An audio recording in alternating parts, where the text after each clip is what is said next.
We got one business left here, and that's CJ's down here on the corner. 89-year-old Don Godfrey 1932 is when I was born. is a local legend in Lone Wolf, Oklahoma. We just lived in a little two-room house.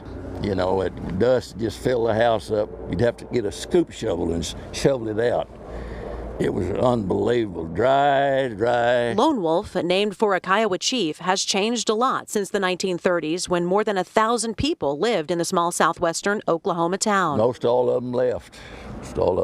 Now, less than 400 people call Lone Wolf home, and just about all of the businesses have closed up shop. I have vivid memories of it being thriving. Lone Wolf Mayor Renee Vitale grew up in the small Both town. of these were old flower shops, and this is where we hung out in high school. This is where one of the movie theaters was. When I was a kid, there was a beauty shop here. That's where everybody got their hair done. It is so different. What was that like for you to witness the slow dwindle of this community that you love so much? You know, for me, it was hard and kind of shocking. The town now trying to save the stories of the past and bring them to the present. We asked them to leave the column. They kept some pieces of a recently demolished century-old bank. This was the entryway into the bank. And will display them at the community park where the building used to stand. My first bank account was here. It's really, really important for us to sustain those memories and to be able to look back at them and to share them with one another. Lone Wolf isn't alone when it comes to their fight to stick around. We spoke to the state's Executive Director of Commerce, Brent Kisling, about the trends they are seeing. Are you concerned at all seeing more and more people leave these smaller towns for the bigger cities? Very much. As a small town boy, I'm from Burlington, Oklahoma, with a town of 157 people and had 10 people in my graduating class. I value that lifestyle, but I also value the importance it has to our economy, not just in Oklahoma, but nationwide. But looking at the numbers, people are leaving many rural spots for more urban or suburban areas. The Commerce Department gave me this information from the latest census. Cardin lost 46 people over the last decade. That is 100% of its population. Pitcher lost 441, 100% of their population.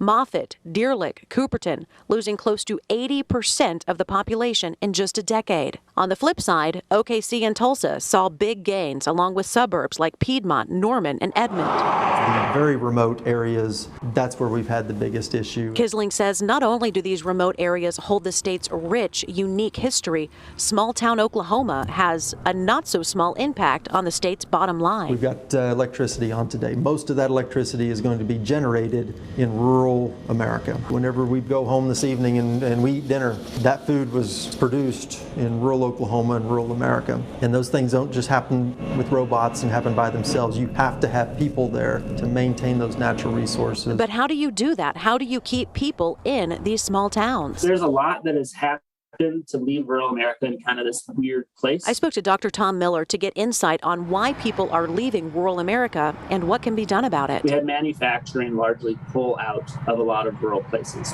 and stuff hasn't necessarily moved in to fill that void. So there just aren't very many jobs. Jobs, one of the biggest problems plaguing small town Oklahoma. A lot of people leave and go to college from these rural places now, but there's not necessarily jobs back home afterwards. One common theme I picked up on during my research, schools. If a community, no matter how small it is, has a good school system, that gives the town a fighting chance. We have about 130 kids enrolled in our school. And that is something Lone Wolf has working in its favor. Our school enrollment is up 30%. As long as the school is thriving, families want to live there. It's the wide open spaces.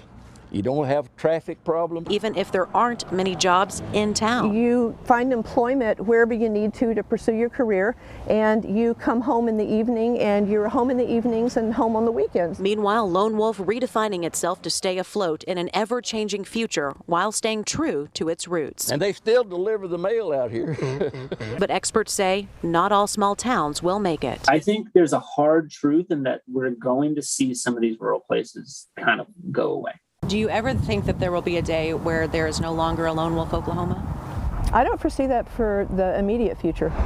Just like Lone Wolf, thousands of hidden pockets, unique corners of Oklahoma are fighting to see another day.